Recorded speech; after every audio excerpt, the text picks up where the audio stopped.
Today, we are diving into Australia's comfortable 7-wicket victory over England in the opening ODI at Trent Bridge. This match had it all: big scores, a turning point in the middle overs, and some fantastic all-round performances from Travis Head and Marnus Labuschagne. Let's get into the details of what made Australia so dominant in this encounter.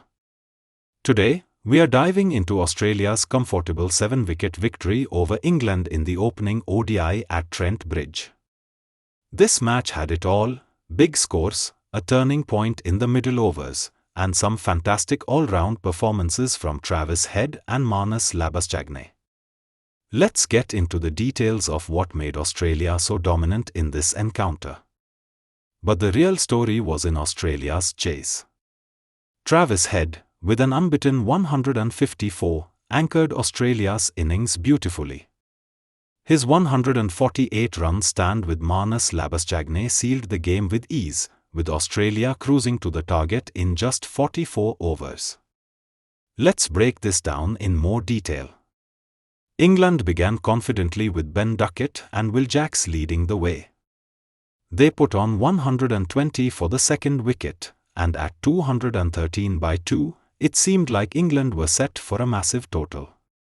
Duckett played a measured knock of 76, while Jacks was more aggressive with a 62 off 57 balls, hitting the Australian bowlers to all parts of the ground. However, Australia's captain Mitchell Marsh made a game-changing decision in the 33rd over.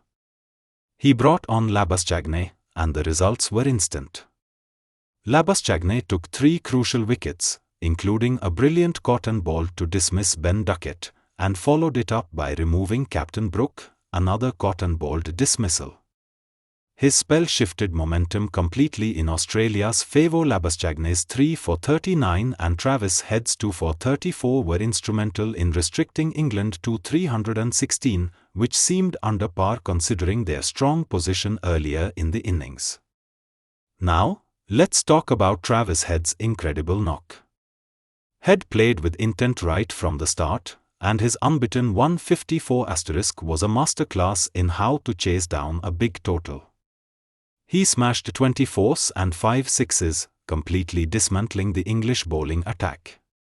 What stood out was his ability to form partnerships. He added 76 with Steve Smith, 73 with Cameron Green, and then that match-winning 148-run stand with Labuschagne. Even though Australia lost their captain Mitchell Marsh early, Head ensured they never lost control. His 100, which came off just 92 balls, was his highest score in ODIs, and it couldn't have come at a better time. His combination of powerful strokes and smart placement was exactly what Australia needed to pace their chase perfectly. Labuschagne didn't just contribute with the ball, he was equally impressive with the bat. He scored an unbeaten 77 asterisk, complementing Head's aggressive style with a more controlled approach. His ability to handle the English spinners on a dry Nottingham pitch was crucial.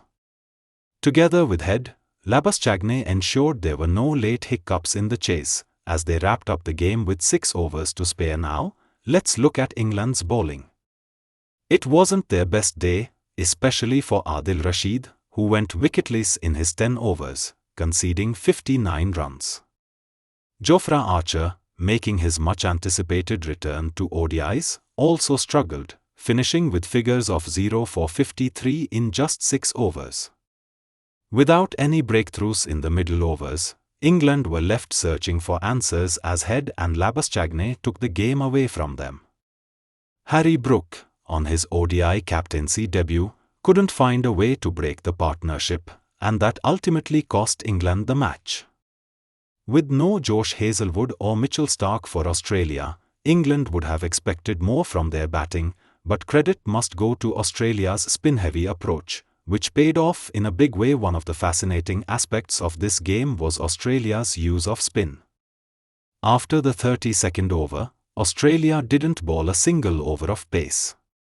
They relied entirely on spin from Labuschagne, Head, and Zampa, and that tactical shift was key in stifling England's run rate in the second half of their innings. This spin-heavy strategy was one of the main reasons why England's middle and lower order struggled, with players like Jofra Archer and Brooke falling victim to the slower bowlers.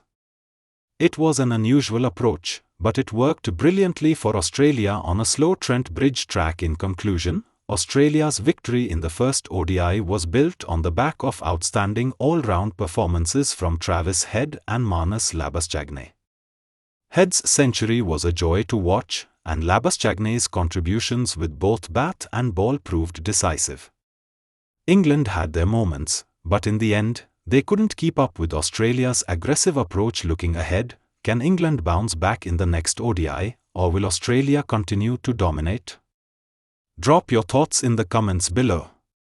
And if you enjoyed this analysis, don't forget to like, share, and subscribe to the Square Cut Show for more expert cricket breakdowns. Thanks for watching, and we'll see you next time with more cricket insights.